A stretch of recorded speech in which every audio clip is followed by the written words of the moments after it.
5 jours après l'entrée en vigueur du stationnement payant pour les 2 roues à moteur thermique à Paris, des utilisateurs se sont mobilisés aujourd'hui dans la capitale à l'initiative de la Fédération des motards en colère.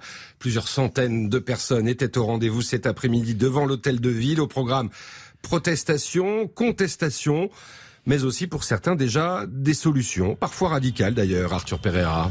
Oui, car hors de question pour Lucie et Jean de payer 2 € de l'heure le stationnement dans Paris.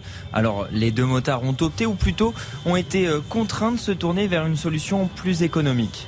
J'ai pris malheureusement un parking parce que j'ai pas envie de me prendre des amendes tous les jours. Pour l'instant, ça me coûte 70 par mois, donc ça va me faire 800 balles à l'année.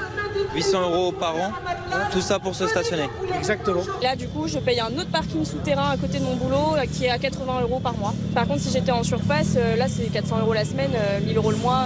Si on doit claquer un SMIC pour se stationner, autant pas travailler, autant pas venir à Paris, quoi. Et ils étaient beaucoup à me le dire cet après-midi. Fini les balades dans les rues de la capitale pour certains. Pour d'autres, fini la moto tout court. C'est ce qu'envisage Pierre après 25 années passées derrière le guidon.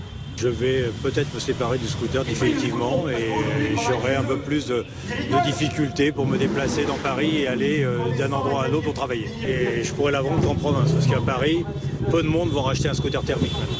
Et dernière solution, illégale cette fois-ci, se garer sans payer. En tout cas, c'est ce que compte faire un motard sur 3 avec qui j'ai pu discuter.